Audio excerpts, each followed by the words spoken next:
She was the only woman in New York who didn't want the billionaire, and the only one he wanted, my beautiful family. This is one of the greatest love stories ever told. A timeless romance born in New York in 1970. So many of you have been asking me for a powerful love story, and here it is, from my heart to yours. But my beautiful family, please, don't leave early. Stay with me till the end. When you leave before the story finishes, it hurts me. It makes me feel like your brother, Mr. Peter, is talking alone. Hi, my beautiful family. Welcome back to Mr. Peter Stories, your own family channel. May the Almighty wrap every woman in a light so gentle, yet so powerful, that no burden can break her and no darkness can dim her. May your hearts be filled with peace that settles every storm, love that never runs dry, and dignity that stands taller than every challenge. You are the quiet strength behind every home, the soft voice that comforts, the warm hands that build futures without asking for anything in return. I pray that every tear you ever cried becomes a doorway to blessings, every sacrifice you made returns to you multiplied, and every step you take is guided with divine protection and endless grace. May your life be honored, your worth celebrated, and your soul lifted higher than you ever imagined. Let's start with love. Kirk Douglas had learned that money could buy almost anything except the one thing he'd stopped believing existed. A woman who looked at him instead of his fortune. The spring fundraiser at the Harlem Community Center smelled of lemon polish and hope, two things Kirk hadn't experienced in genuine form for longer than he cared to admit. He'd written the check that kept this place running, though nobody here knew that. Anonymous donations were the only honest thing left in his life. He stood near the refreshment table, watching volunteers set up chairs, when she walked in carrying a stack of children's books that nearly obscured her face. Doris Day moved through the room like someone who belonged to herself first and the world second. She wore a simple yellow dress that suggested spring without trying too hard, and when she smiled at the children rushing toward her, Kirk felt something shift in his chest, a recognition of authenticity he'd forgotten existed. She knelt to their level, listening to a small boy struggle through a sentence, her patience visible in the way she waited without finishing his words for him. "That's our Doris," said Eleanor, the center's director, following his gaze. "Best speech therapist in Harlem, maybe in all of New York. Children who couldn't string 3 words together are reading poetry after 6 months with her." Kirk watched Doris guide the boy through a sound, her face lit with genuine joy at his progress. "She volunteers here every Saturday, has since her husband died 4 years back, works at the public school during the week, comes here on her own time." Eleanor paused, then added with the particular sharpness of someone who'd seen too much, "Before you ask, she's not interested in men with money. Learned that lesson the hard way." Something in Eleanor's tone made Kirk curious, but before he could ask, a board member approached them. "Mr. Douglas, so generous of you to attend. Your contributions have been—" Kirk watched Doris's spine stiffen at his name. She turned, looked directly at him for the first time, and he saw something flicker across her face. Not interest, but its opposite. Recognition and dismissal in a single glance. She said something quiet to the children, stood, and walked toward the back room without another look in his direction. "Did I say something wrong?" the board member asked, confused by Kirk's distraction. Kirk excused himself and followed her path, finding Eleanor instead. "What did you mean about learning the hard way?" Eleanor studied him with the frank assessment of someone who'd survived enough disappointment to spot it coming. Doris was married to a good man named Raymond Brooks, postal worker, kind, steady, loved her like she hung the moon. 4 years ago, he was laid off when your company bought the main postal facility in Brooklyn and eliminated 200 positions to make way for luxury condos. 6 weeks after that, Raymond was hit by a drunk driver, son of the Vandenberg family. You know how that went. Lawyers made it disappear. Boy never saw the inside of a courtroom. Raymond died 3 days later. Doris was 2 months pregnant. The floor seemed to tilt beneath Kirk's feet. "The baby?" lost it from the stress. She was 28 years old, and in the space of 3 months she lost her husband, her child, and her faith that the world had any justice in it. Eleanor's voice was matter-of-fact, but her eyes held a warning. So when she hears your name, Mr. Douglas, she doesn't hear philanthropy. She hears the sound of a system that protects people like you and destroys people like Raymond. That's why she walked away just now. And that's why she'll keep walking if you're smart enough not to follow. Kirk stood in the middle of the community center, surrounded by the laughter of children and the mundane beauty of people trying to make the world slightly better, and felt the full weight of what he'd built his empire on. The luxury condos that now stood where Raymond Brooks once worked had made Kirk $7 million. He couldn't remember approving the layoffs. He'd never even seen the feasibility report. Just signed off on quarterly projections and moved on to the next deal. He left the fundraiser early, his check feeling obscene in his pocket. That night, alone in his Fifth Avenue penthouse with its view of a city he owned pieces of, Kirk Douglas made a decision that would either save him or destroy him. He'd spent 43 years building walls between himself and the world his father had died trying to survive. His father, a janitor who'd worked himself to death cleaning buildings for people who never learned his name. Kirk had sworn he'd never be invisible again, never be powerless again. He'd succeeded so completely that he'd become something worse than invisible. He'd become insulated, removed from consequence, exactly like the people who'd looked through his father. Doris Day had looked at him and seen that truth immediately. The question that kept him awake until dawn was simple and terrifying. Who would he be if he gave up everything that protected him from being human? Chapter 2. The Man Who Disappeared. By Monday morning, Kirkland Douglas had begun the process of erasing himself. He started with the apartment, a modest 2-bedroom in a building 6 blocks from the community center.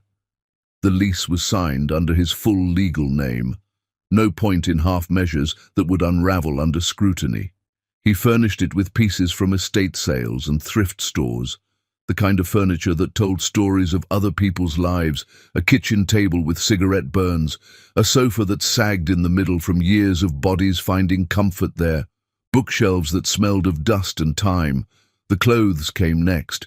He spent an afternoon in shops along Amsterdam Avenue, buying work shirts and trousers that looked lived in, shoes that had been resoled twice. He studied his reflection in the changing room mirror and barely recognized the man staring back. Without the armor of bespoke suits, he looked ordinary, tired, human. The job was the hardest part to make legitimate. He'd been on the board of Bethune Publishing for 6 years, anonymously funding their operations while they published books by black authors the major houses ignored. The owner, Albert Bethune, was a shrewd man in his 60s who'd built something meaningful from nothing. Kirk called him directly. "I need to actually work for you, not consult, work, full-time if you'll have me." The silence on the other end stretched long. "Kirk, you own half of Manhattan.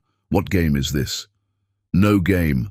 I need to remember what it feels like to work for something that matters, to do work that's real. You've needed a bookkeeper since Sharon retired. I'm good with numbers, better than good. Give me the job at whatever you'd pay anyone else.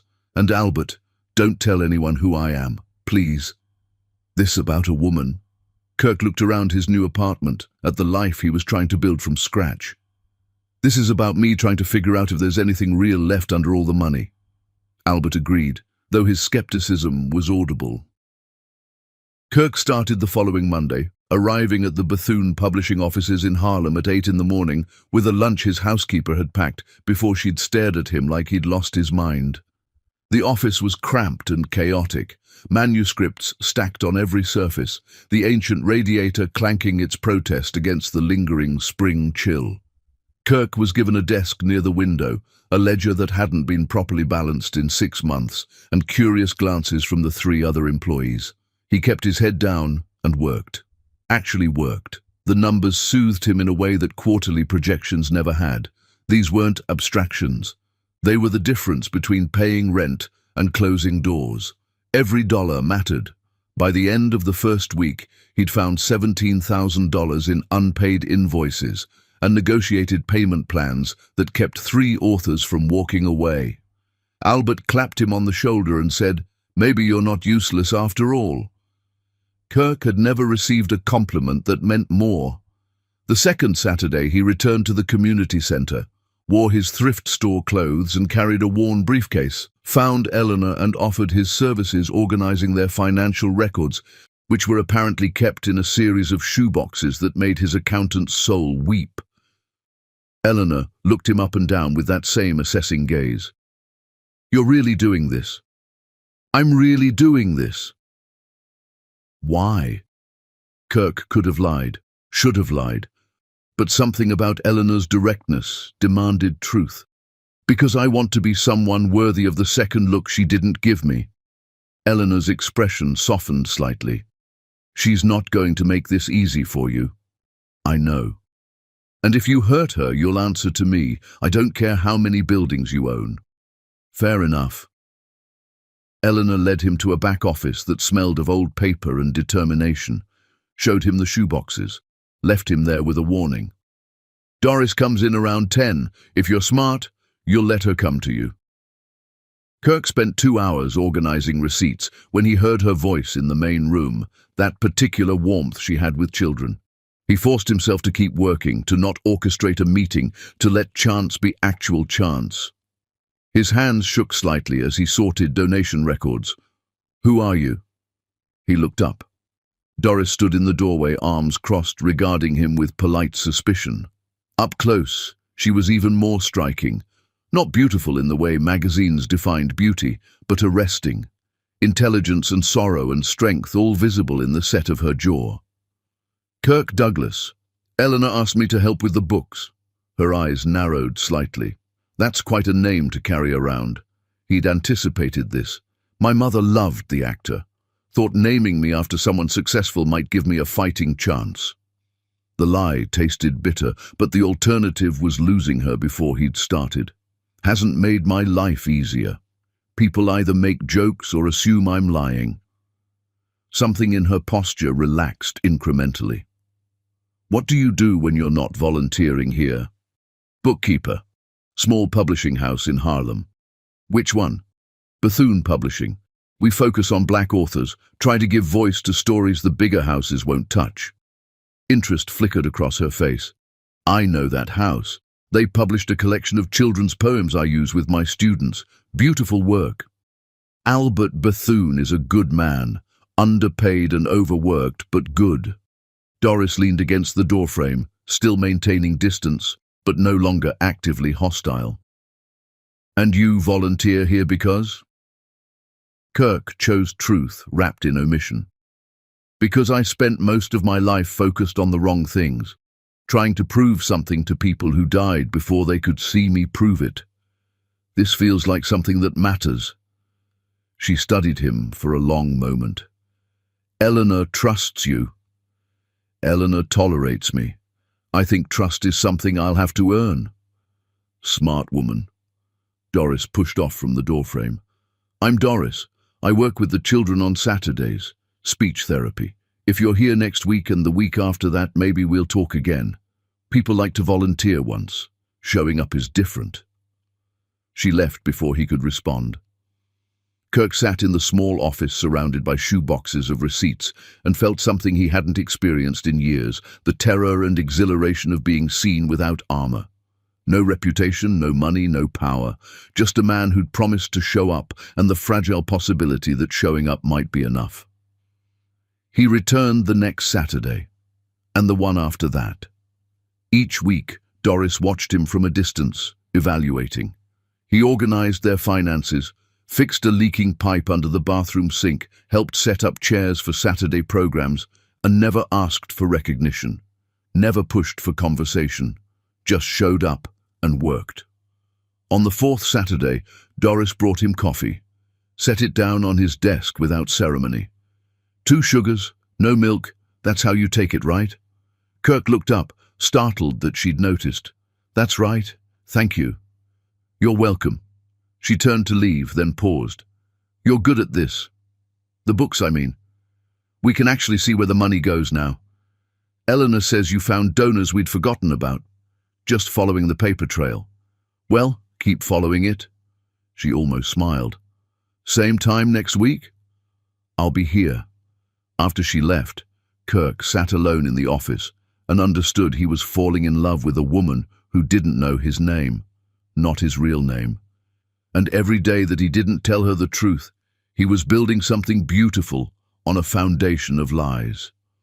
Chapter 3. Building something real. Summer settled over Harlem like a thick blanket, and Kirk Douglas learned what it meant to live instead of perform. The transformation happened in increments too small to name individually but profound in their accumulation. He walked to work instead of being driven, bought groceries from corner markets where the owners learned his name, sat on his fire escape in the evenings listening to music drift from open windows and conversations flow between buildings. The city he'd viewed from his penthouse as an abstraction of property values became textured, specific, human. His hands developed calluses from fixing things at the community center. His face tanned from walking Harlem's streets. His body remembered how to be tired in the way that came from useful work instead of stress.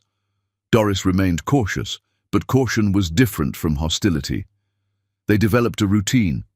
Kirk arrived at the community center early, organized files and balanced books until she came in at 10. She'd bring him coffee, always 2 sugars, no milk, and they'd exchange perhaps 3 sentences before she moved to work with the children. But those 3 sentences lengthened into 5, then 10, then actual conversations that happened naturally instead of being forced. One Saturday in late June, a thunderstorm trapped them in the center after the children had left.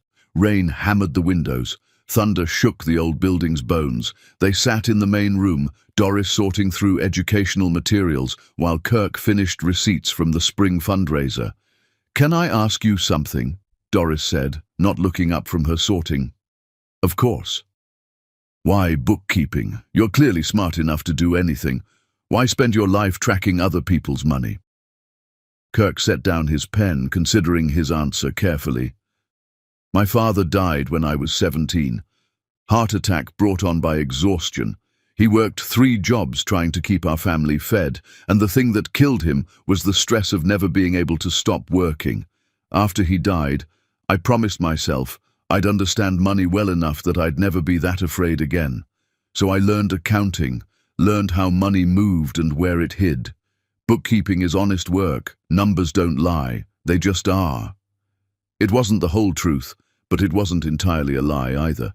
His father had died that way. Kirk had made that promise. He'd just taken it to an extreme Doris couldn't imagine.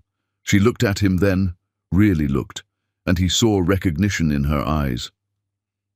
"My husband used to say something similar, that honest work was its own dignity, that you could be poor and still have your soul intact." Her voice caught slightly on the word husband. "He believed that until the day he died." "How long has it been?" 4 years this August. Sometimes it feels like yesterday, sometimes it feels like a lifetime ago." Kirk wanted to ask more, but something in her face warned against pushing. Instead, he said, "He was lucky to have you." "I was lucky to have him." Doris returned to her sorting, but after a moment added, "You remind me of him sometimes. The way you listen more than you talk. The way you fix things without making it seem like fixing things makes you superior to the people who needed things fixed. Raymond was like that, present without needing to be the center of attention." The compliment sat in Kirk's chest like a stone and a blessing. He was being compared to a good man, a man Doris had loved, and the comparison was based entirely on deception. "That means more than you know." The rain continued. They worked in comfortable silence, broken only by thunder and the scratch of his pen against paper. When the storm passed, Doris stood to leave. At the door, she turned back. "Same time next week? I'll be here." "I know you will. That's the remarkable thing. You actually show up." After she left, Kirk sat in the empty community center and understood he was trapped. He'd built something real with Doris, a friendship based on shared values and genuine connection. But the foundation was rotten with omission. Every day that passed made the truth more catastrophic, and every day that passed made walking away more impossible. The summer deepened.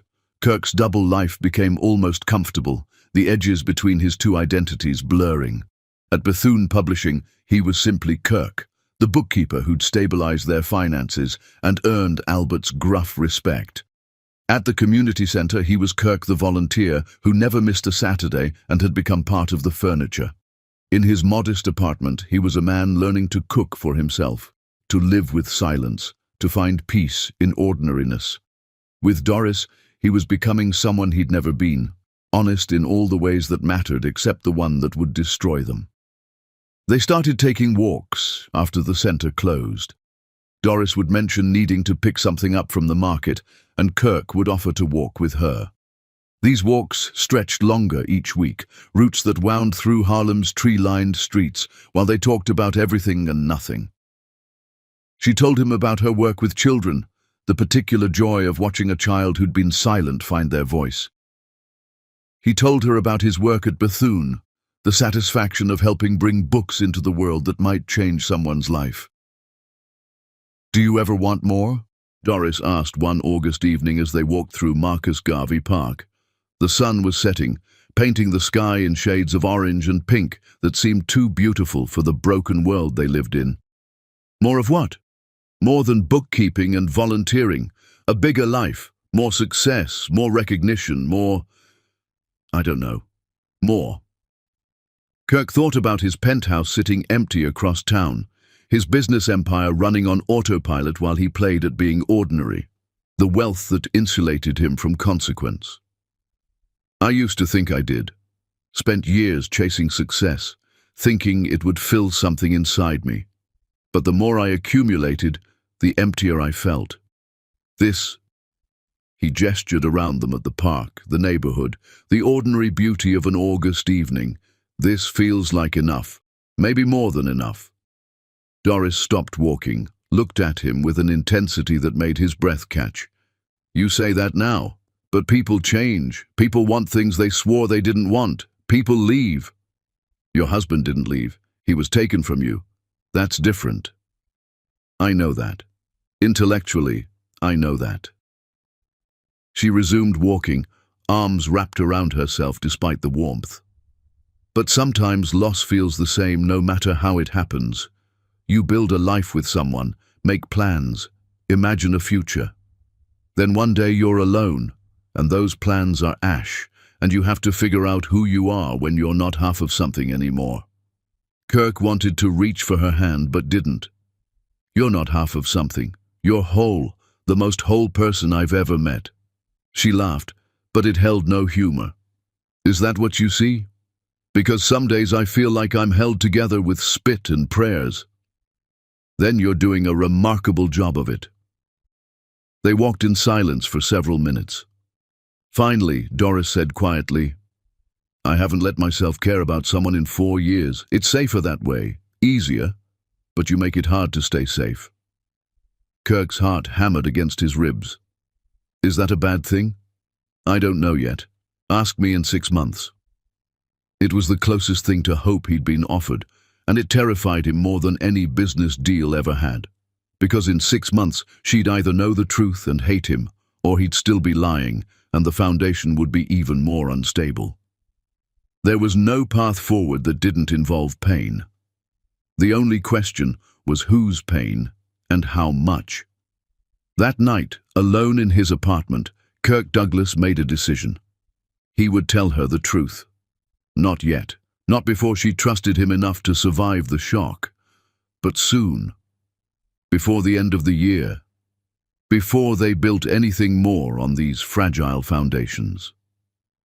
He wrote the promise to himself in a journal he'd started keeping, concrete evidence of his intent to be honest.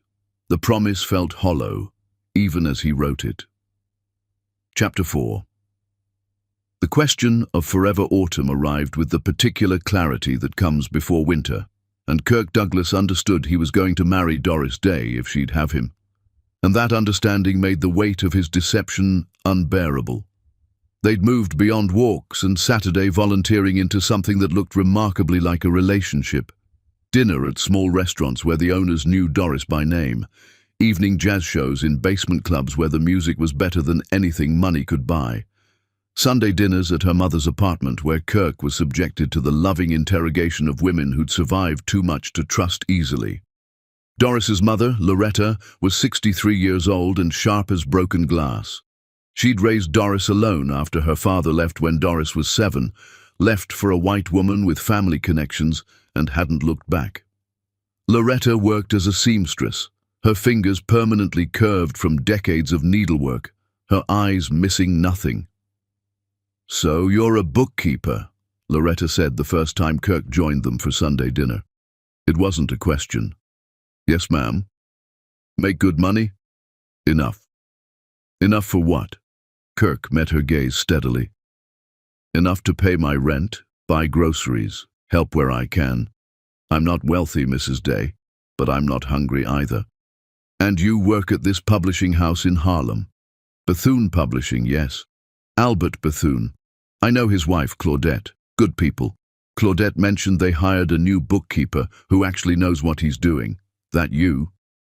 "I hope so." Loretta studied him the way a jeweler studies a stone looking for flaws. "Where are your people?" Kirk had prepared for this question, but found the prepared answer inadequate under her scrutiny. "Gone. My father died when I was 17. Heart attack. My mother passed 3 years later. Cancer. I have a brother in California I haven't spoken to in 5 years. We had a falling out over my father's estate. Couldn't agree on what to do with the little he left." All technically true, though the little he left had been $140,000. A fortune to some, an insult to Kirk's brother, who'd wanted Kirk to leverage it into investment capital. Kirk had used it to pay off his father's debts and donate the rest to a scholarship fund. His brother had called him a sentimental fool. They hadn't spoken since. Something in Loretta's expression softened microscopically. "So you're alone in the world?" "Yes, ma'am." "And you're courting my daughter?" Doris made a sound of protest. "Mama, we're just..." "Child, I've been watching men court women for 63 years. I know what this is." Loretta turned back to Kirk. "My daughter has been hurt enough. Her father left us for greener pastures. Her husband was taken from her by people who think money makes them immune to consequence. She lost a baby in the grief of that loss. You understand what I'm telling you?" Kirk's throat felt tight. "I understand." "Do you? Because from where I sit, you're a man who appeared in her life with a convenient job and a convenient backstory and convenient timing.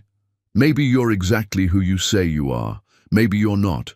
But if you're lying about anything, anything at all, you walk away now, before she invests more of herself in this."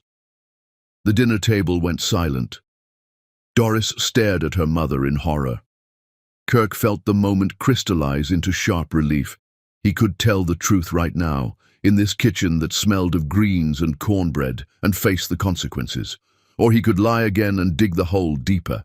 He chose the coward's path. "I'm not lying about who I am." Loretta held his gaze for a long moment, then nodded slowly. "We'll see. Pass the chicken, Doris." The dinner continued, but Kirk barely tasted the food. On the walk back to her apartment, Doris was quiet. Finally, she said, "I'm sorry about my mother. She's protective. She loves you. That's not something to apologize for. She made it sound like I'm some fragile thing that needs protecting." Kirk stopped walking, took her hands in his. "You're not fragile. You're strong enough to survive things that would break most people. But that doesn't mean you have to survive more than you should have to. Your mother sees that. So do I." Doris looked up at him, her eyes reflecting streetlights and something that might have been the beginning of love. "Are you lying to me about anything?"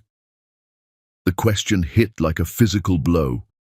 Kirk wanted to tell her everything, wanted it so badly his chest ached with the wanting. But fear was stronger than honesty. "No, I'm not lying to you."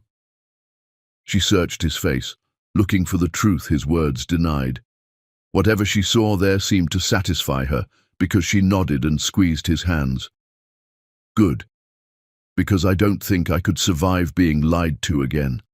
Not about anything important. They walked the rest of the way in silence, and Kirk understood he'd just made the worst mistake of his life. Not because he'd lied, he'd been lying all along, but because he'd looked into the eyes of the woman he loved, been given a direct opportunity to tell the truth, and chosen deception. There was no rationalization that made that choice acceptable. That night, Kirk sat in his apartment staring at the journal where he'd promised to tell her the truth before the year ended. It was early October. He had less than 3 months. The thought of telling her was torture. The thought of continuing the lie was worse. He was trapped between 2 equally unbearable futures, and the weight of that trap was crushing him. At Bethune Publishing, Albert noticed the change.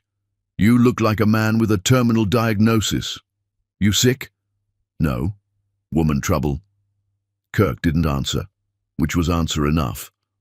Albert sat down heavily in the chair across from Kirk's desk. "Let me tell you something about women. They can forgive most things if the apology is genuine and the change is real. But they can't forgive being treated like they're too stupid to handle the truth. You holding something back from this woman?" "Yes." "Something big?" "Yes." "And you keep telling yourself you'll tell her later when the time is right?" Kirk nodded. Albert sighed. "Son, the time is never right for hard truths. You tell her now and deal with the consequences, or you keep lying and lose her eventually anyway. But you lose her worse that way. You lose her with contempt attached. What if telling her means losing her immediately? Then you lose her immediately. But at least she gets to decide what she's willing to live with instead of you deciding for her." Albert stood, joints creaking. "I'm old enough to know there's no perfect choice, but there's usually a more honest one. You seem like a man who cares about honesty. Prove it." Kirk promised himself he'd tell Doris everything at Thanksgiving. Give them 1 more month of this fragile peace, then lay everything bare and accept whatever came.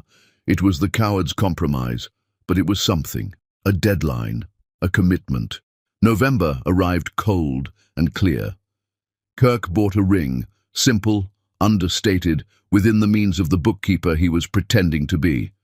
He carried it in his pocket like a talisman and a threat. After he told her the truth, if she somehow still wanted him, he'd ask her to marry him. If she didn't, he'd have the ring as a reminder of what dishonesty cost. The last Saturday before Thanksgiving, they worked late at the community center. Eleanor had gone home. The children had left hours ago. Kirk and Doris sat in the main room, she grading papers and he organizing donation records, comfortable in the companionable silence they'd developed. "I need to tell you something," Kirk said suddenly, the words escaping before courage could fail him. Doris looked up from her papers. "That sounds ominous." "It might be. I've been—" The door burst open.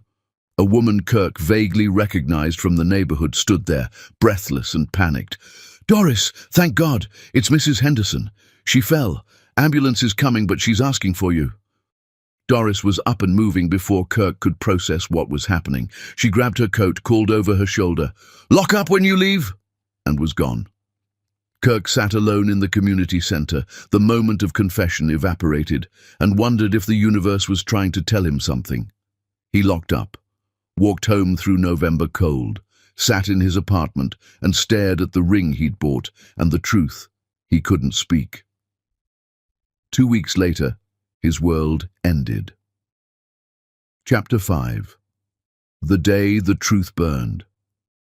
Everything down the library fundraiser at the Whitmore Mansion on Fifth Avenue was the kind of event Doris Day would normally never attend, but her colleague Sarah had begged for company and Doris owed her favors. The mansion dripped with old money and older arrogance, the kind of place where Doris felt both invisible and hypervisible, ignored by the wealthy attendees while being watched by staff who looked like her. She stood near the refreshment table, counting the minutes until she could politely leave, when Sarah grabbed her arm. "Oh my God, Doris, that's him. That's who?"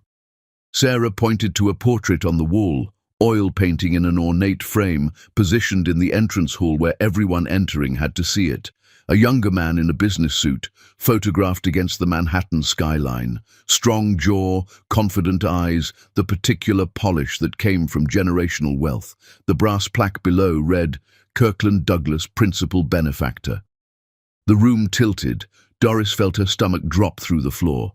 "That's the developer," Sarah was saying, her voice coming from very far away. "The one who bought the postal facility and put up those luxury condos. Remember? Where Raymond worked before." She trailed off, finally noticing Doris's expression. "Doris, are you okay?" Doris couldn't breathe. Her vision tunneled. That face, she knew that face. The same strong jaw, the same eyes that crinkled when he laughed. Older now, but unmistakably the same man who'd been having coffee with her every Saturday for 6 months. The man who'd held her hands 2 weeks ago and looked her directly in the eyes and told her he wasn't lying about anything. "I need to leave." "What's wrong? Do you know him?" Doris was already moving toward the exit, her body operating on autopilot, while her mind tried to process the enormity of what she'd just discovered. Kirk. Her Kirk. The bookkeeper who wore thrift store clothes and fixed leaking pipes. The man who'd made her believe in trusting someone again. That man was Kirkland Douglas. The Kirkland Douglas. The real estate magnate whose company had destroyed Raymond's life. She made it to the street before she vomited into a garbage can. Sarah hovered nearby, confused and concerned, but Doris couldn't explain, couldn't form words, could only see that portrait and the brass plaque and understand that everything, every conversation, every coffee, every moment of growing trust had been a lie. The modest apartment was a stage set. The thrift store clothes were a costume. The bookkeeping job was a hobby for a man who controlled millions. He'd played her, performed poverty and humility like a role in some experiment, and she'd been the unknowing subject. The woman too traumatized to see manipulation when it was wrapped in kind words and patient listening. She thought of her father, who'd pretended to love her mother until a wealthier option came along. She thought of the Vandenberg boy who'd killed Raymond and walked free because money bought immunity from consequence. She thought of every time Kirk had looked at her with those warm eyes and lied through his teeth about who he was. The rage that filled her was clean and absolute. Sarah helped her into a cab, gave the driver Doris's address, pressed money into the driver's hand and made him promise to see her safely inside. Doris sat in the back seat, shaking with fury and grief and the particular devastation that comes from realizing you've been a fool. At home, she sat in her small living room until the shaking stopped and something harder took its place. Kirk called that evening. She didn't answer. He called again an hour later. She unplugged the phone. At 10 o'clock, there was knocking at her door. Urgent, desperate, his voice calling her name. Doris walked to the door, put her hand against the wood, could feel him on the other side, could sense his panic and his guilt and his desperate need to explain. She imagined opening the door, imagined him trying to justify what he'd done, imagined herself believing him because she wanted so badly for there to be an explanation that made this okay. She opened the door just wide enough for him to see her face. "I know who you are." Kirk's face went white. "Doris, please let me. I know what you are. I know about the postal facility. I know about the luxury condos. I know that my husband lost his job because of you, and I know that you spent 6 months lying to me about literally everything." Her voice was preternaturally calm, the kind of calm that came before hurricanes. "I need you to understand something. This isn't anger that you can apologize away. This isn't hurt that time will heal. This is over. Completely. I never want to see you again. I never want to hear your voice again. I never want to think about you again. Do you understand? Doris, do you understand?" Kirk's eyes were bright with unshed tears. "Yes. Good." She started to close the door, then paused. "The worst part? I actually believed you. I thought you were different. I thought you saw me as a person instead of a project or a prize or some kind of challenge. But you're exactly like every other man with money. You think the world is your playground and the rest of us are toys. I hope that knowledge keeps you warm in whatever mansion you actually live in." She closed the door, locked it, walked to her bedroom and sat on the edge of the bed in the dark, listening to him call her name through the door until her neighbors threatened to call the police. Listened to his footsteps finally retreat down the hallway, listened to the silence that followed and understood that the silence would be permanent. On her nightstand sat a photo of Raymond, smiling at the camera on their wedding day. Doris picked it up, traced his face with her finger and whispered, "I'm so sorry I let someone make me forget what real love looks like." The next morning she found letters slipped under her door, 5 of them, his handwriting desperate and cramped. She put them in a shoebox without reading them and shoved the shoebox in the back of her closet. Over the following days, more letters arrived. She returned them unopened, writing "refused" across the envelopes in red ink. He called Bethune Publishing. Albert told him gently but firmly not to call again. He appeared at the community center. Eleanor barred the door and told him that if he truly cared about Doris, he'd respect her wishes and leave her alone. He stopped coming. The silence that settled over Doris's life was absolute and suffocating. She went to work, taught her students, smiled when appropriate, and felt nothing. At night she lay awake and replayed every conversation, every moment, looking for the truth beneath the performance.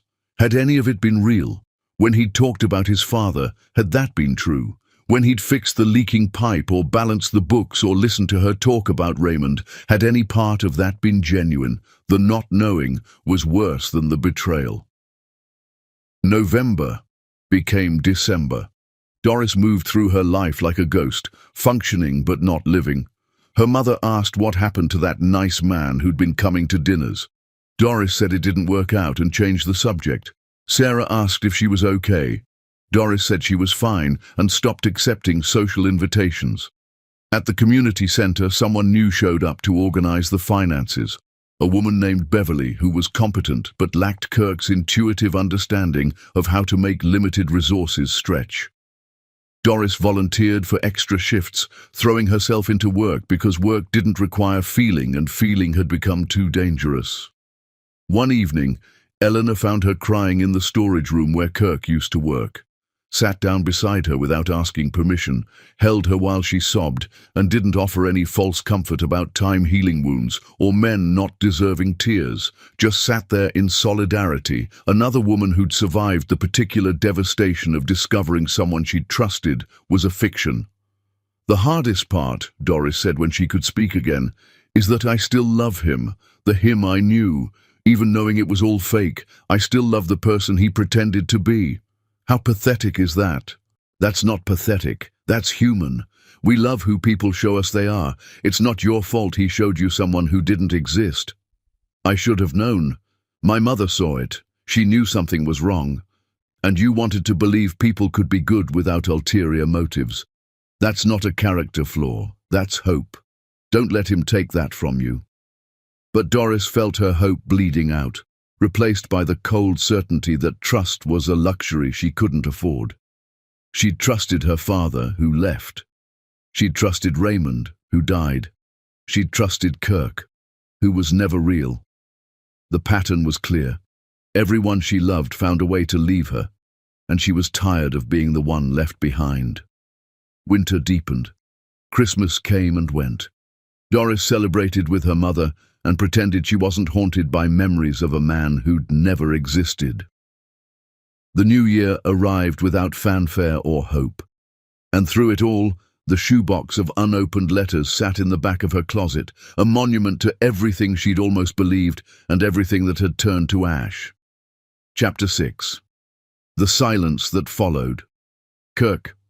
Douglas discovered that the opposite of love wasn't hate, it was emptiness. He returned to his penthouse on Fifth Avenue, that massive apartment he hadn't seen in 7 months, and found it exactly as he'd left it. Immaculate, sterile, cold. The cleaning service had maintained everything in perfect order, dusting furniture nobody used and polishing floors nobody walked on. He stood in the living room with its floor-to-ceiling windows and $3 million view and felt the walls closing in. His business partner, Gerald, had been managing operations during Kirk's absence. The quarterly report sat on his desk, showing profits that meant nothing. Gerald came by the second day Kirk was back, took one look at him, and poured them both scotch at 11 in the morning. Want to talk about it? No. Going to talk about it anyway. Kirk drained the scotch. I fell in love with someone. I lied to her about who I was. She found out. That's the whole story. That's not the whole story. That's the outline of a story. What did you lie about? Everything. I pretended to be a bookkeeper, lived in a different apartment, wore different clothes, made her believe I was someone I'm not. Gerald refilled Kirk's glass. Why? Because every woman who knew I was Kirkland Douglas saw dollar signs. She was the first person in 20 years who looked at me like I was just a man. I wanted to keep that. I wanted someone to love me for who I am instead of what I have. So you made it impossible for her to love you for who you are by lying about who you are. You see the problem there? Kirk laughed, but it held no humor. I see the problem very clearly now. Can you fix it? No, she won't talk to me, won't read my letters. I went to see her and she made it very clear that showing up again would be harassment. She's done, completely. Gerald studied him with the particular insight of someone who'd known him for 15 years. You love her. It doesn't matter. Of course it matters. Love is the only thing that matters. Not when it's built on lies. Kirk set down the glass, suddenly exhausted.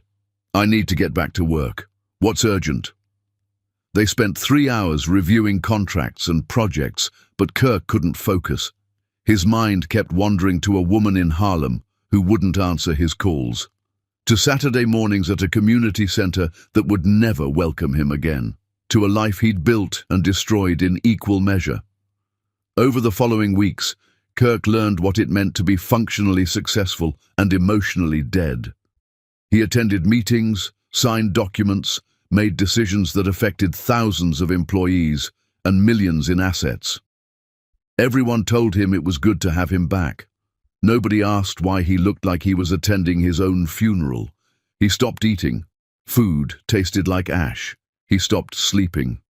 Every time he closed his eyes, he saw Doris's face when she told him she never wanted to see him again. He started drinking, not enough to be drunk, just enough to dull the edges of consciousness. Gerald intervened after 2 weeks. You're killing yourself. I'm working. You're not working. You're going through motions. There's a difference. Gerald pulled a file from his briefcase.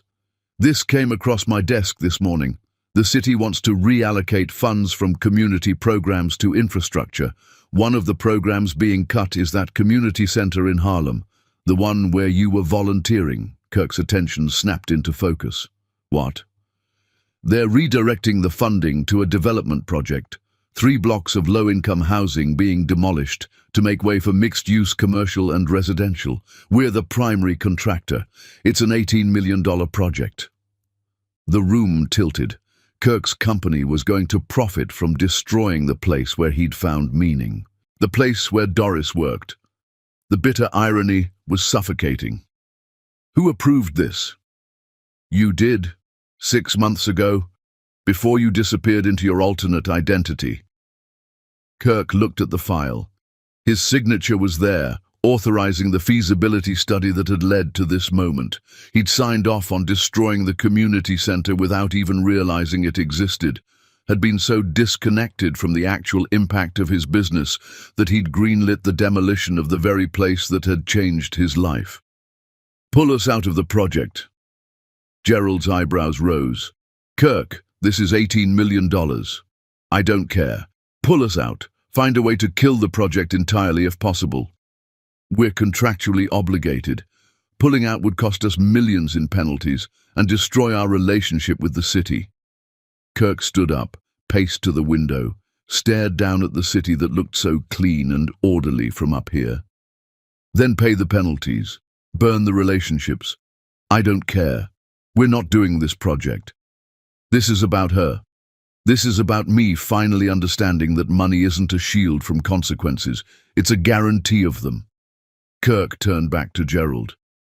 My company destroyed her husband's livelihood. My company is now going to destroy the place where she works. No, not happening. Find a way out or I'll dissolve the company entirely.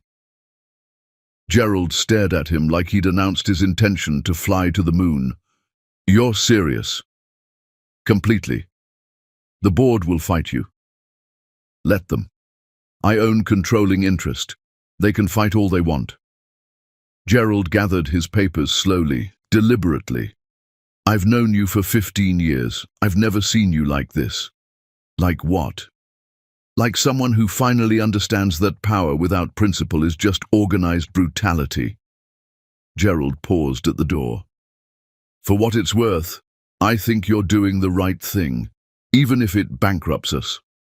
After Gerald left, Kirk sat at his desk and began making the calls that would dismantle what he'd spent 20 years building.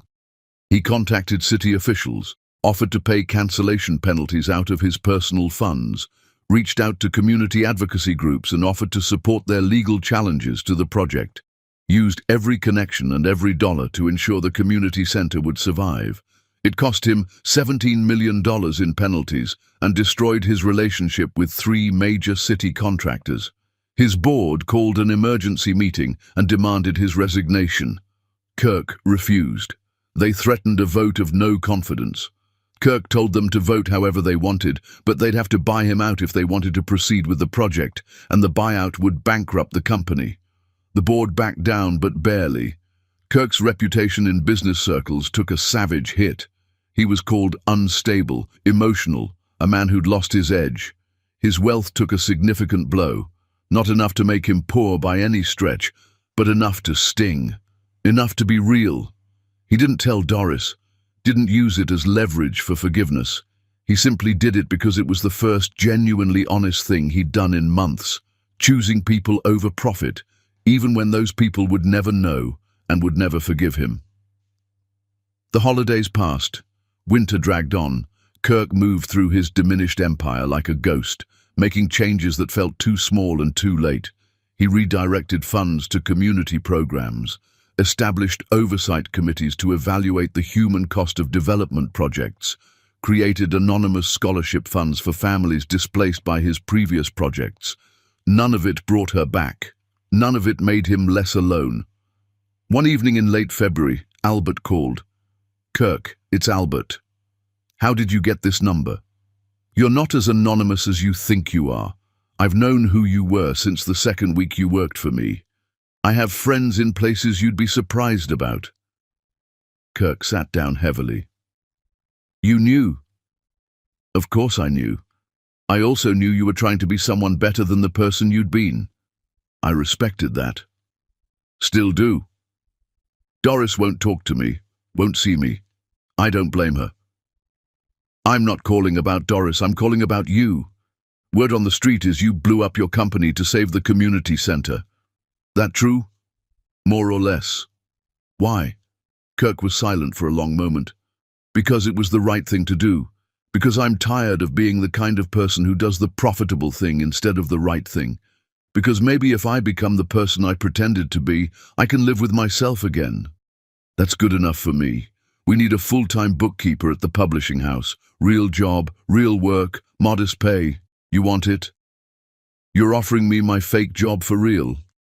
I'm offering you a chance to mean what you said about honest work mattering. You interested? Kirk thought about his penthouse and his board meetings and his empire that felt like a tomb. When do I start? Monday. After the call ended, Kirk sat in his expensive apartment surrounded by expensive things and understood that he was being given an unexpected gift, the chance to actually become the person he'd been pretending to be. Not for Doris, because Doris was gone and never coming back, but for himself, to prove that the man he'd been for those 7 months wasn't entirely fiction.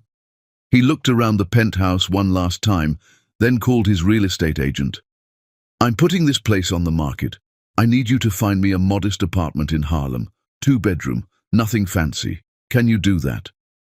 Mr. Douglas, are you sure? This property is worth, I'm sure. Make it happen. That night, Kirk packed the few personal items that actually mattered. His father's watch, his mother's recipes, the ring he'd bought for a woman who'd never wear it. Left the rest for the estate sale, moved into his old apartment in Harlem, the one that had been a stage set but was now becoming real. He started at Bethune Publishing on Monday, arrived at 8, did the work, went home at 5. The routine was comforting in its simplicity. Albert treated him exactly like any other employee, no special consideration, no acknowledgement of who he used to be, just work that needed doing and the expectation that Kirk would do it well. The community centre didn't welcome him back, but he didn't expect them to. He'd destroyed their trust.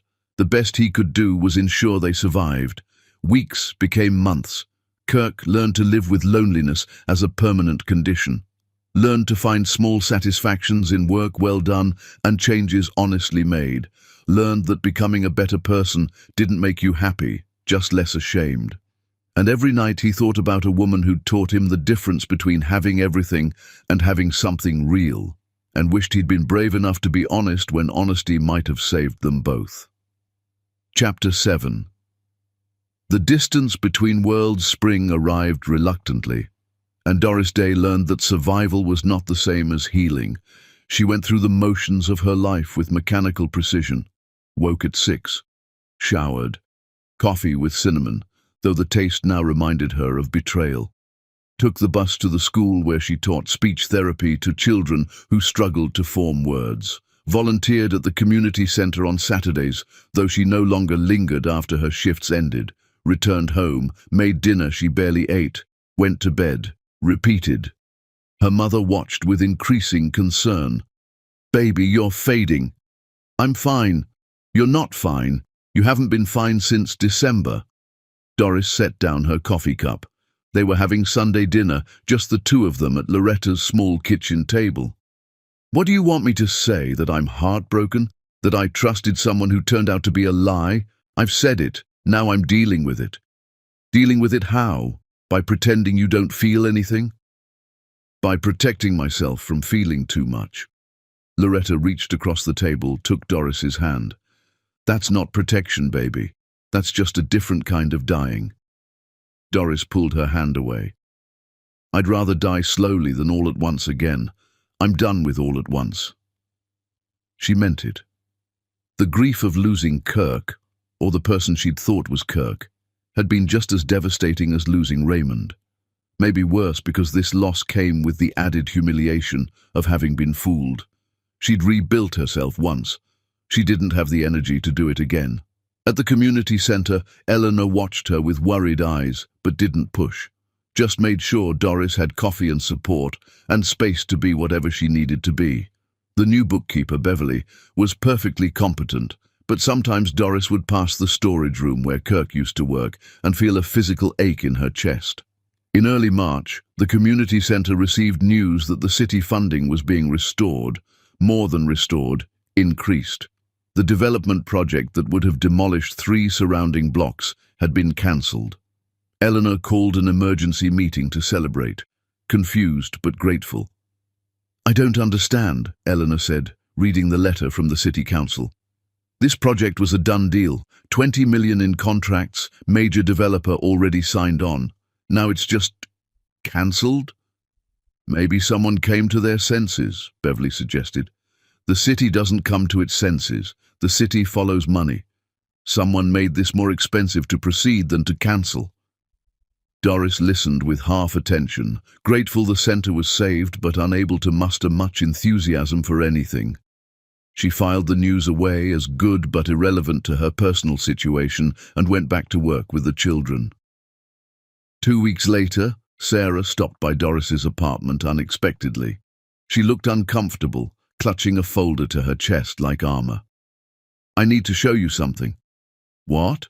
"I've been doing research on Kirk, on Kirkland Douglas, because what he did to you made me angry, and I wanted to understand what kind of person does that to someone." Doris felt her stomach clench. "I don't want to talk about him." "I know, but I think you need to see this." Sarah opened the folder, spread papers across Doris's coffee table. News articles, public records, business filings. "Look at the dates." Doris looked. December, January, February. Headlines about Douglas development withdrawing from major projects. About $17 million in cancellation penalties paid personally by Kirkland Douglas, about board disputes and reputation damage, and a significant reduction in his personal wealth. I don't understand what I'm looking at. The development project that was going to demolish the community center? That was his company. He killed his own project, paid massive penalties out of his own pocket, and basically destroyed his reputation in the process. Doris sat down slowly. Why would he do that? I don't know. But it gets more interesting. Sarah pulled out another set of documents. Over the past 4 months, his company has redirected funding to community programs across Harlem, established scholarship funds, created oversight committees to evaluate the human impact of development projects. It's like he's systematically trying to undo 20 years of business practices. That doesn't change what he did to me. I'm not saying it does. I'm saying it's weird. Men like that don't usually have sudden moral awakenings. Sarah gathered her papers. I talked to my friend who works in the city clerk's office. She said Douglas showed up personally to pay the cancellation fees. She said he looked terrible, like he hadn't slept in weeks, like he was running on spite and coffee. After Sarah left, Doris sat with the information, trying to process what it meant. Kirk had destroyed his own project to save the community center, had taken a financial hit that probably cost him millions, had done it without telling her, without using it as leverage, without asking for anything in return. She didn't know what to do with that information. The shoebox of unopened letters sat in her closet, a weight she couldn't bring herself to confront. Sometimes she thought about reading them, wondered what excuses or explanations they contained. But opening those letters would mean engaging with him again, and she wasn't sure she could survive that. April arrived with unexpected warmth. Doris walked through Marcus Garvey Park on a Sunday afternoon, watching families and couples enjoy the spring weather, and felt desperately alone. She'd built walls around herself so high that nobody could hurt her, but those same walls kept out everything else too: joy, connection, hope, possibility. She thought about what her mother had said about dying slowly, thought about Raymond, who'd lived so fully right up until the moment he couldn't anymore, wondered what he would say about her current state. Probably something gentle and challenging, probably something about not letting fear make her smaller. On impulse, Doris stopped at the library, asked to see the business section, found articles about Kirkland Douglas spanning 20 years. She read them methodically, building a picture of the man behind the lie. She learned he'd grown up poor, his father dying young from overwork. She learned he'd built his fortune with ruthless efficiency, never backing down from a deal, never showing weakness. She learned his reputation was for being brilliant but cold, strategic but unfeeling. She learned he'd never married, never had serious relationships that made the society pages, seemed to live for work alone.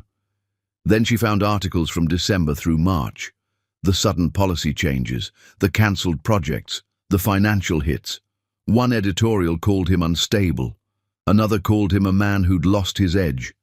A business columnist speculated about a breakdown or health crisis. None of the articles mentioned a woman in Harlem who taught him to care about something more than profit margins. Doris left the library with more questions than answers. If Kirk's transformation was real, if he'd actually changed, did that make his original deception more forgivable or less? If he'd become the person he'd pretended to be, did that mean the person she'd loved had been real after all, just buried under years of armor? She didn't know, couldn't know. The only way to find answers would be to talk to him, and talking to him meant risking everything she'd built to protect herself. That night, Doris pulled the shoebox from her closet, sat on her bed with it in her lap, stared at the pile of unopened letters, all returned to sender, all marked refused in her handwriting. She could burn them, could throw them away unread, could keep them in their box and never confront what they contained. Or she could open one, just one. See if there was anything worth salvaging in the wreckage he'd made. Her hands shook as she picked up the first letter. The envelope was worn, like it had been handled many times. Her name was written in his neat, precise handwriting. She turned it over again. trying to decide if knowing was better than not knowing. Finally, she set it aside, unopened. Not yet. She wasn't ready yet. Maybe she never would be. But she didn't put the shoebox back in the closet. She left it on her nightstand, a question she wasn't ready to answer, but also wasn't ready to throw away. Outside her window, spring night settled over Harlem, and somewhere in the same neighborhood, a man who'd destroyed himself trying to become worthy of her sat in his own apartment, probably wondering if she'd ever forgive him.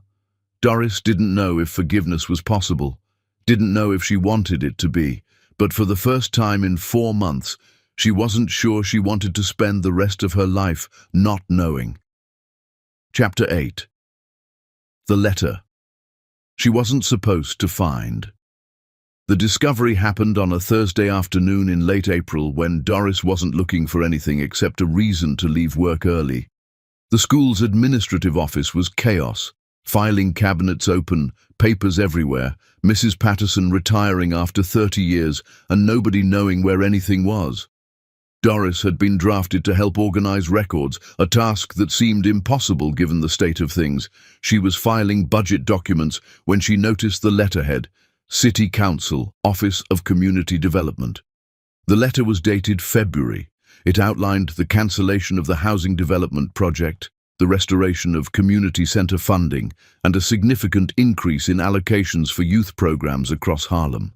Nothing unusual except the handwritten note at the bottom, barely legible, clearly not meant for wide distribution. Per Douglas, community preservation priority, cancel all contracts, full penalty payment authorized from personal assets. Additional funding secured through private sector partnerships, Douglas Development Foundation primary contributor. Doris read it 3 times, looked at the date. February, 4 months ago. 2 months after she'd told Kirk to never contact her again. The foundation name sounded familiar. She'd heard it somewhere recently but couldn't place where. Mrs. Patterson? What's the Douglas Development Foundation?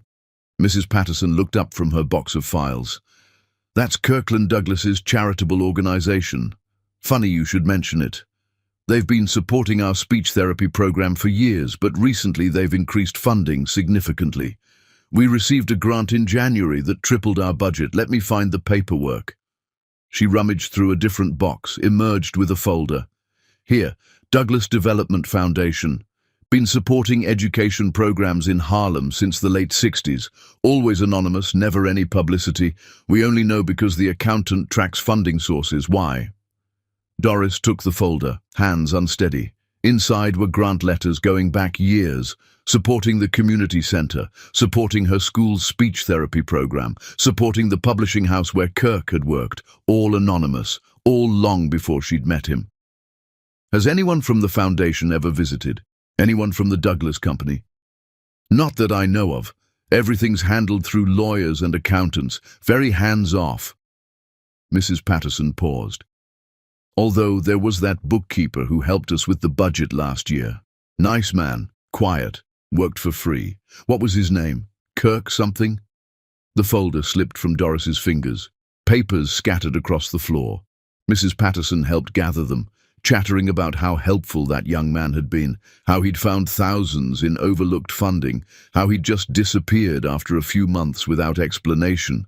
Doris made an excuse about not feeling well, left work early, walked to the Harlem branch of the public library, asked for access to business records and public filings, spent 3 hours building a picture she both dreaded and needed to see.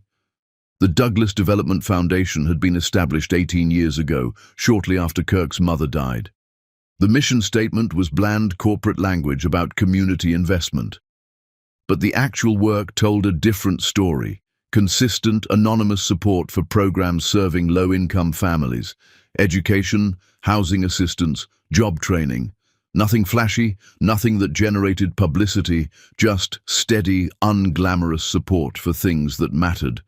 The bookkeeping position at Bethune Publishing was real. Kirk had been on their board for years, occasionally working in their office when he wanted to be hands-on with the numbers.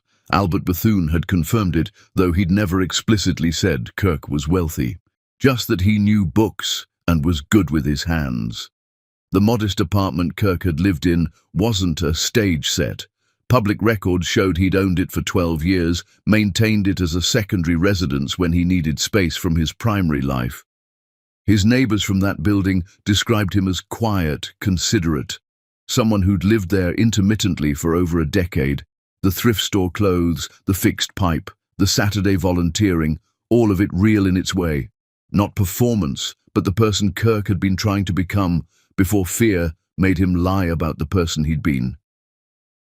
Doris sat in the library as it closed around her, surrounded by evidence that the man she'd loved was both more and less than she'd thought. He'd lied about his wealth, yes, but the values he'd claimed to hold, the work he'd said, mattered to him. The person he'd been becoming, all of that had roots that went back years before he'd met her. She thought about the letters in the shoebox, wondered if any of them explained this, wondered if explanation even mattered when the core fact remained. He'd had dozens of opportunities to tell her the truth and chosen deception every time. But she also wondered if the work was real, if the transformation was real, if everything except the degree of his wealth was real. What exactly had been the lie? That night, Doris finally opened the first letter. Sat at her kitchen table with coffee she didn't drink and hands that shook. The envelope was dated December, written the day after she'd told him to leave. His handwriting was cramped and desperate. Doris, I know you won't read this, but I need to write it anyway. You're right about everything. I lied. I'm Kirkland Douglas, and my company bought the postal facility where Raymond worked. I've spent 20 years building an empire that's destroyed more than it's created, and when I met you, I saw a chance to be someone better. I took it in the worst possible way, by lying to you instead of being brave enough to be honest. I don't expect forgiveness. I don't deserve it, but I need you to know that the person I was with you wasn't performance. It was the person I should have been all along, the person I'm trying to become now. Everything I told you about my father was true. Everything I told you about wanting to do work that mattered was true. The only lie was my name and my bank account. But I understand those lies invalidate everything else. I understand why you can't forgive me. I can't forgive me either. She read it twice, felt her chest constrict, set it aside and opened the second letter, dated a week later. I'm not trying to get you back. I know that's impossible. I just need you to know I'm changing things. The development project that would have destroyed the community center, I killed it. Cost me $17 million and my reputation, but it's done. You'll probably never know, and that's okay. I'm not doing it for credit. I'm doing it because it's right, and because maybe if I become the person I pretended to be, I can live with myself again. The man you met wasn't fake. He was just buried under 20 years of fear and ambition. I'm trying to dig him out. Not for you, because you're gone, but for me, because you showed me that version of myself was worth fighting for. The third letter was dated January. Shorter, more exhausted. I'm working at Bethune Publishing now, full-time, actual bookkeeper, actual salary, actual work. Albert knew who I was all along, kept my secret. Now he's giving me a chance to make the secret real. I sold the penthouse, moved back to the Harlem apartment permanently, not trying to earn anything from you, just trying to be honest about who I am, even if the only person who knows is me. I miss you. I miss the person I was with you. But I understand that person doesn't deserve missing. She read through all of them.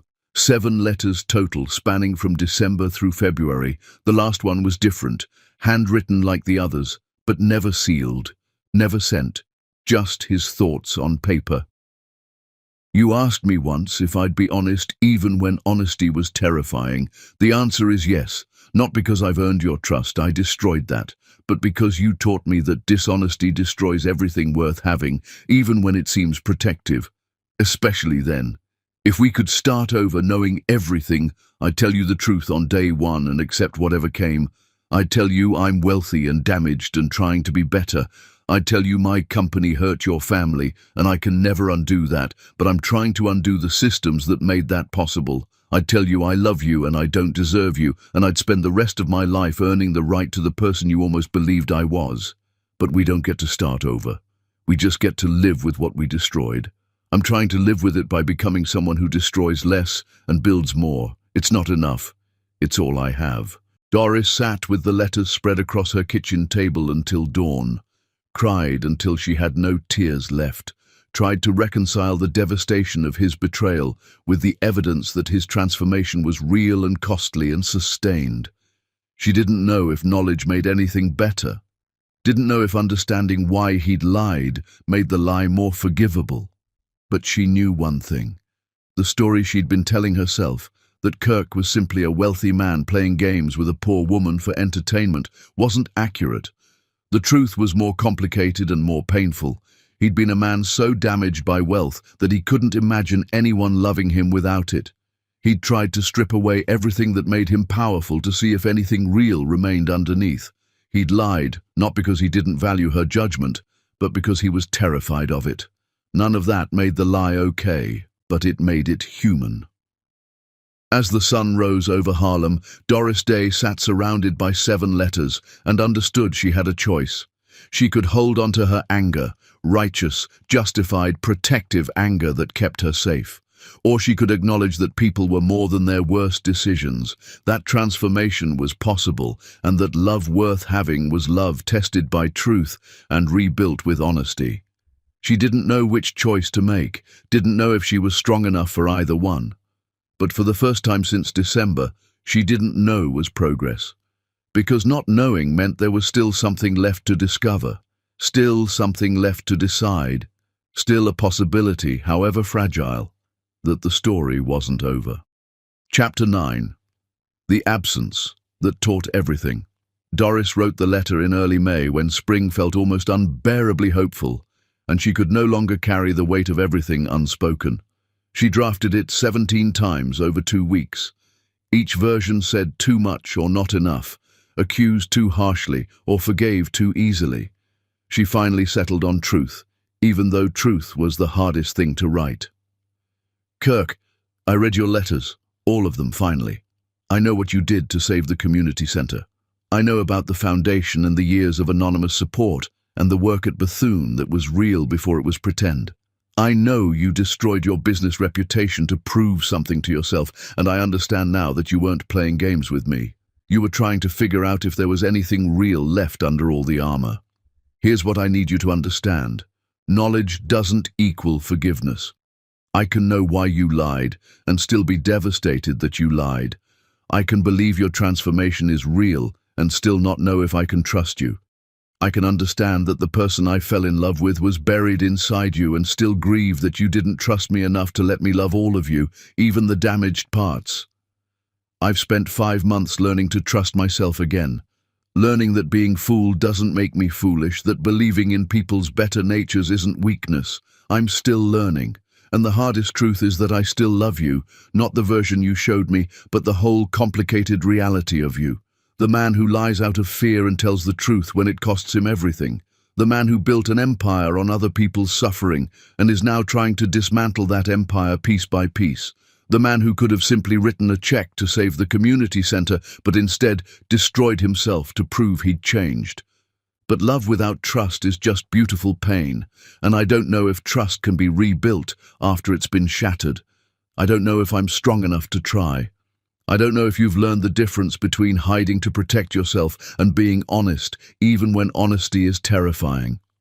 So I'm asking you a question, and I need you to sit with it the way I've been sitting with everything you did.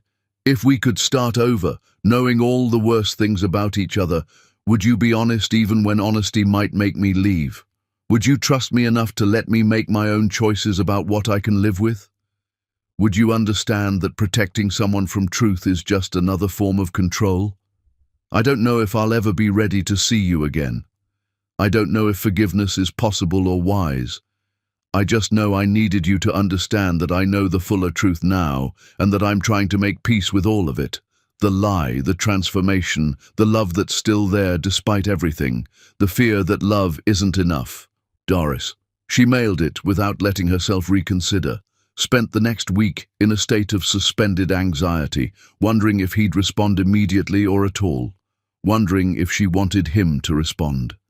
His reply came 10 days later, a single page, his handwriting steadier than in the desperate letters from Winter.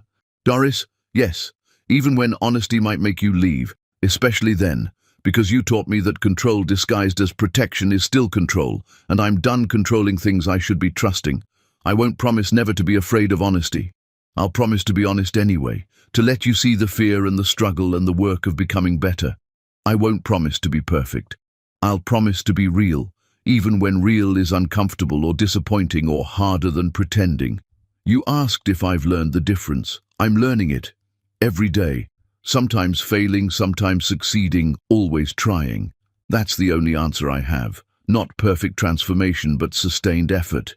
Not easy honesty, but committed honesty. Not the person I pretended to be, but the person I'm actually becoming, one difficult truth at a time. I love you. I don't deserve you. Those two facts can both be true. What you do with them is your choice, not mine. For the first time in my life, I'm letting someone else have that power.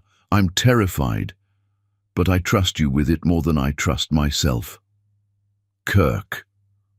Doris read his response standing in her hallway. Mail scattered at her feet, tears streaming down her face. He hadn't promised perfection, hadn't claimed to be fully healed, had just offered sustained effort and difficult honesty and the kind of vulnerability that came from genuine transformation. She didn't know if it was enough, but it was real, and real was a foundation they could build on if she was brave enough to try. Over the following weeks, Doris sat with the question of what she actually wanted, not what she should want or what would be safe or what would protect her from future hurt, but what she genuinely wanted when she stripped away all the fear and anger and justified protection. She wanted to see him, wanted to sit across from him and look into his eyes and see if the transformation she'd read about in letters and documents was visible in the way he carried himself. Wanted to ask him the hard questions and see if he flinched or leaned into discomfort. Wanted to discover if the connection they'd built was strong enough to survive being rebuilt on truth. But wanting wasn't the same as being ready. She needed more time to shore up her own foundations, to be certain she was choosing from strength rather than loneliness or nostalgia. She talked to her mother. Loretta listened to the whole story, then said, "Baby, nobody can tell you if this is wise. But I can tell you this. Sometimes the hardest love is the truest love.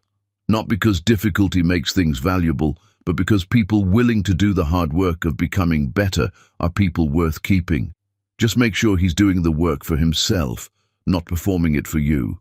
Real change doesn't need an audience." Doris talked to Eleanor, who was less charitable. "He lied to you for 6 months, changed his whole identity. That's not a small thing." "I know. And now he's done some dramatic penance and expects you to forgive him." "He's not expecting anything, that's the thing. He's doing the work whether I come back or not." Eleanor studied her. "You love him still?" "Unfortunately." "And you think you can trust him again?" "I don't know. But I think I want to try." Eleanor sighed. "Then try. But slowly, make him earn every inch of trust back. Don't let guilt or pity or loneliness make you move faster than your actual healing allows. And the first time he lies about anything, anything at all, you walk away and don't look back. Deal." By mid-June, Doris had made her decision. She'd see Kirk, talk to him, begin the slow process of discovering if what they'd almost had could survive being built on truth. She wasn't promising reconciliation or forgiveness, just the possibility of possibility. She wrote him one more letter, brief, direct. "Kirk, I need time, more time than I've taken, but I think eventually I want to see you, to talk, to ask questions and hear answers, to see if the person you're becoming is someone I can trust. I'm not promising anything except presence and honesty. If you can accept that uncertainty, if you can do the work of becoming better without needing me as reward or audience, then maybe when I'm ready we can try again, slowly, carefully, with full honesty about who we are and what we've done and what we're capable of becoming. Give me until autumn. Let me have this summer to finish healing. Then we'll see." Kirk's response came 3 days later.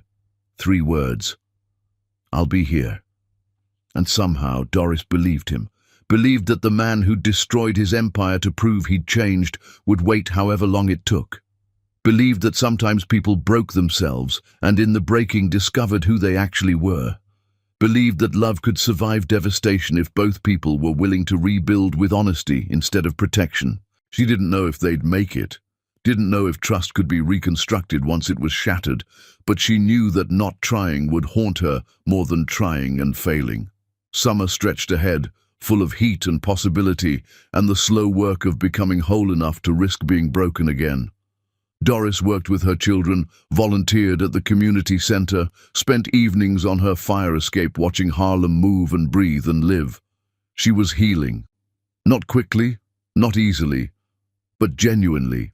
And somewhere in the same neighborhood, Kirk was doing the same work. Not performing transformation for her benefit, but actually becoming someone worthy of the love he'd almost destroyed. Autumn would come. They would sit across from each other and begin the difficult work of honest conversation. What happened after that was uncertain, fragile, terrifying. But for the first time since December, uncertainty felt like hope instead of threat, and hope, however small, was enough to keep moving forward. Chapter 10. When Love Finds Its Way Home. October arrived with the particular clarity that comes when summer finally admits defeat, and Kirk Douglas found himself standing outside Bethune Publishing, terrified of walking inside. 13 months since the revelation, 8 months since he'd last heard Doris's voice, 3 months since her letter promised autumn and possibility. He'd spent those months working, changing, becoming someone he could live with. Albert had given him more responsibility at the publishing house. He'd served on community boards, actually listening instead of directing. He'd learned the difference between charity that centered his own comfort and support that centered other people's needs. He'd learned to be alone without being lonely, to find purpose beyond proving himself, to live honestly even when nobody was watching. The work wasn't finished, would never be finished, but it was real, and that reality was the only thing worth offering Doris. He walked into Bethune Publishing at precisely 5 o'clock, when the autumn light slanted gold through the windows. Doris sat at the desk he used to occupy, looking through their financial records with the same focused intensity she brought to everything. She looked up when he entered. Their eyes met, and Kirk felt time stop. She was thinner, older somehow, though only 13 months had passed. There was caution in her eyes, but also something softer, recognition without hostility, knowledge without armor. "Hi," she said quietly. "Hi." They stood in the small office, the space that had seen the beginning and near end of them, and Kirk understood that what happened in the next few minutes would determine everything. "I'm afraid," Doris said, and the honesty of it cracked something open in Kirk's chest. "Me too. I don't know if I can do this, if I can trust you, if I'm strong enough to risk being hurt again." Kirk wanted to promise she wouldn't be hurt, to offer guarantees and certainty, but promises were what got them here in the first place. "I can't promise you won't be hurt. People hurt each other even when they're trying not to, but I can promise I won't lie to you. Not about big things or small things, not when honesty is convenient or when it's terrifying. You'll know the worst of me and the best of me, and you'll get to decide what you can live with. What if the worst is too much? Then you walk away, and I accept that I destroyed something I can't rebuild. But at least you'll have made that choice with full information instead of having the choice made for you by what I decided you could handle." Doris stood up, crossed the small space between them, looked up at him with eyes that had seen too much loss and were still willing to risk more. "Tell me something true that scares you." Kirk took a breath. "I'm terrified that the person I'm becoming still isn't good enough, that the work I've done and the changes I've made don't actually fix the fundamental brokenness of who I am, that you'll see all of me and realize there's not enough there worth loving." "Tell me something else." "I wake up every morning thinking about you, wondering if you're okay, if you're happy, if you're healing. And then I feel guilty for thinking about you because you asked for space, and my thoughts aren't honoring that space. But I can't stop. You're the first thing I think about, and the last thing I think about, and most things in between. One more thing. Kirk's voice broke. I don't know if I can survive losing you again. The first time destroyed me. I rebuilt myself, but the foundation is fragile. If you try this with me and decide it doesn't work, I'll accept it because it's your right to walk away. But I need you to know that trying and failing will hurt worse than never trying. I'm choosing that hurt anyway because not trying means giving up on the possibility that real love, honest love, might be worth the risk. Doris's eyes were wet. My turn. I'm afraid that loving you means being constantly vigilant, waiting for the next lie, never fully relaxing into trust. I'm afraid that what you did will always be a wound that heals wrong, that I'll think I've forgiven you, and then something small will happen, and I'll realize the anger is still there. I'm afraid that I'll spend the rest of my life comparing everything you say to what you might be hiding. That's fair. I'm not finished. I'm also afraid that I'll use what you did as an excuse to never be fully vulnerable again, that I'll hold part of myself back and call it wisdom, when really it's just fear.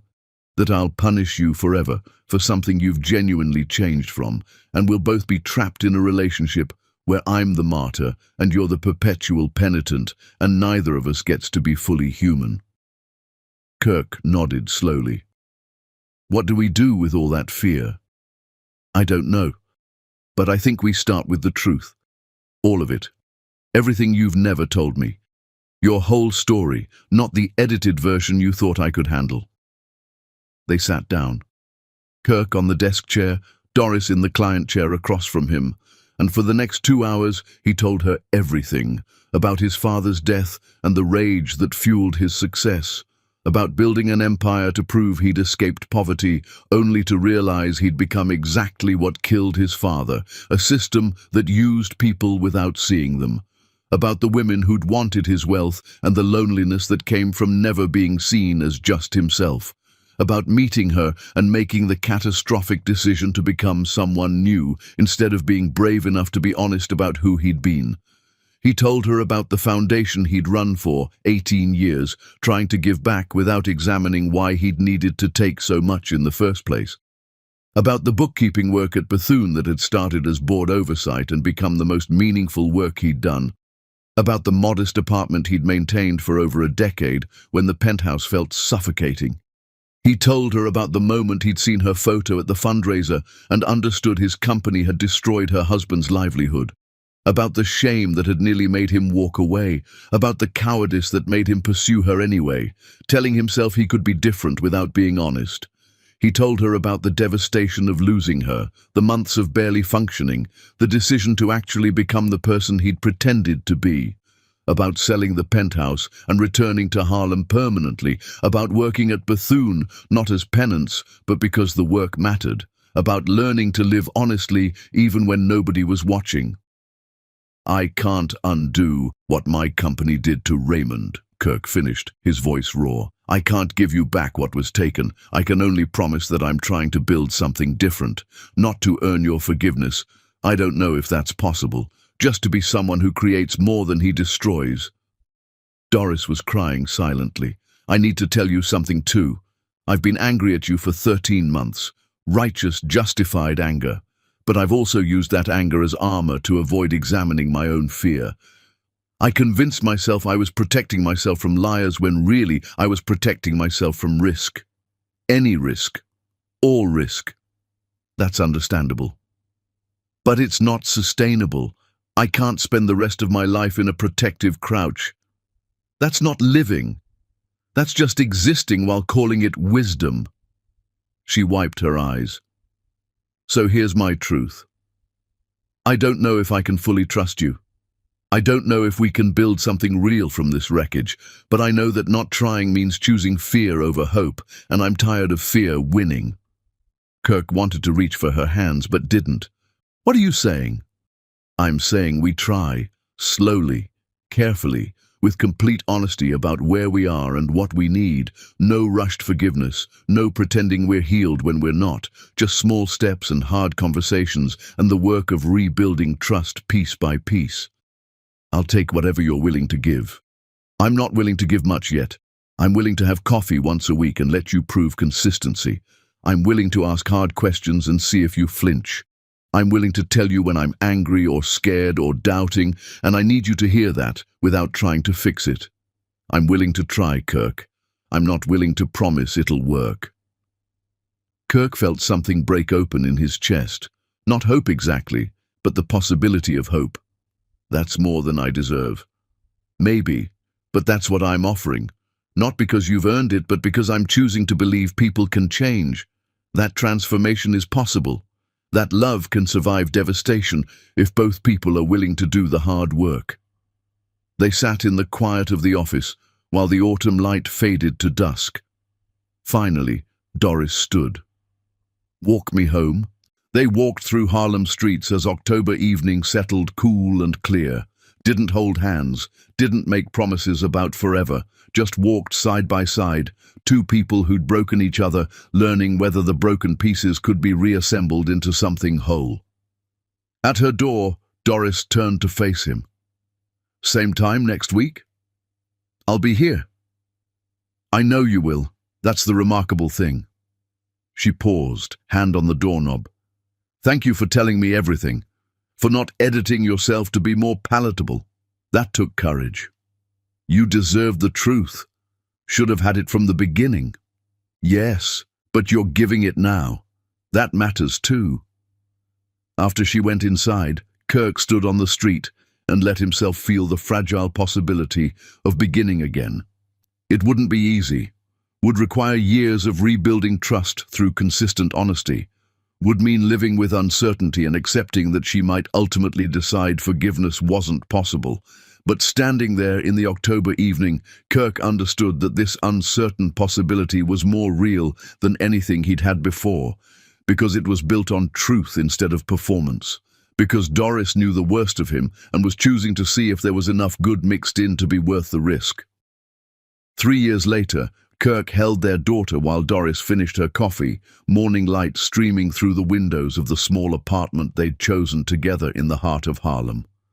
Their daughter, Amara, eternal in Arabic, a name they'd chosen because some loves survived everything, reached for her father's face with the unself-conscious trust of someone who'd never known anything but honesty.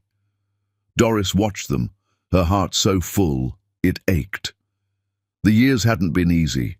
There had been fights when old wounds reopened, moments when she'd doubted everything, nights when she'd wondered if trust was possible or just something she was performing. But Kirk had shown up every single time, had been honest even when honesty cost him, had let her be angry without trying to manage her anger, had done the work of becoming better, not as performance, but as genuine transformation. "What are you thinking about?" Kirk asked, bouncing Amara gently.